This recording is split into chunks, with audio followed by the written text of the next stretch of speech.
एक मक्खी एक घर में बहुत दिनों से रह रही थी। सोचा बहुत दिन हो गए यहां, अब कहीं बाहर घूमने चलो। एक हाथी को उसने देखा, उड़ती हुई उसके पास पहुंची। उसके कान के पास जाकर के कहा, हाथी, गजराज, गणेश्वर, मैं तुम्हारे पास आ गई हूं। तुम्हारे बड़े से कान को अपना घर बनाना चाहती हूं, इसके लिए तुमसे अनुमति चाहती हूं। इतना बड़ा हाथी जरा सी मक्खी की बात को कैसे सुने? उस मक्खी ने अपने मन में ही स्वीकार कर लिया कि हां, इन गणपति ने मुझे अपने कान में रहने की अनुमति प्रदान कर दी। और वो रहने लगी। एक दिन हाथी पुल की तरफ से गुजरा। मक्खी चिल्लाई, ओहो गजराज, संभल के चलना, हम दो के वजन से ये पुल टूट ना जाए। लो, जब तक पुल है मैं ऊपर ऊपर चलती हूं हवा में, मैं अपना वजन हटाए लेती हूं। सोचती है तुझ में भी हाथी से ज्यादा वजन होगा। फिर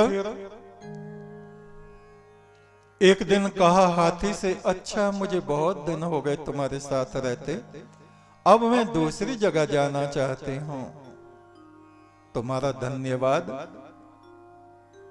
कि तुमने अपने कान में मुझको रहने के लिए घर दिया।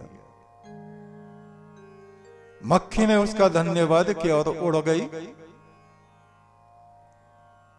हाथी को पता भी नहीं चला वो मक्खी कब आई, कब पुल से गुजरते हुए ऊपर उठी, कब उसको छोड़कर चली गई। ऐसे ही इतनी विशाल ये पृथ्वी, इस पृथ्वी से भी विशाल ये ब्रह्मांड, और इसमें हमारी जीवात्मा अपने विचारों में हम इतने निमग्न हो जाते हैं, हमें पता ही नहीं चलता इस विराट सृष्टि पर मक्खी जैसी हमारी आत्मा का बला क्या वजूद है, क्या प्रभाव है। हम पृथ्वी पे रहें या सूरज पे रहें, चंद्रमा पे रहें या शनि ग्रह पे चले जाएं, क्या फर्क पड़ता है? क्या इस सृष्टि पर फर्क पड़ता है और क्या इसको रचने वाले परमात्मा पर फर्क पड़ता है? धर्म पथ ही वस्तुतः उत्तरायण मार्ग होता है, और धर्म केवल पूजा पाठ नहीं होता। जीवन में जो भी हम बोलते हैं, जो हम सोचते हैं, जो हम कार्य करते हैं, ये हमारा सोचना, ये हमारा बोलना, ये हमारा करना उचित है या नहीं?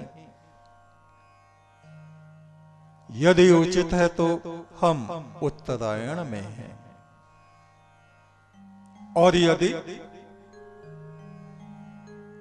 हम उचित नहीं हैं तो उच्चता हमारा त्याग कर देती है, सुख समृद्धि हमारा त्याग कर देती है। ईश्वरीय ज्योति और प्रकाश हमारे भीतर मंद पड़ जाता है, बुझ जाता है।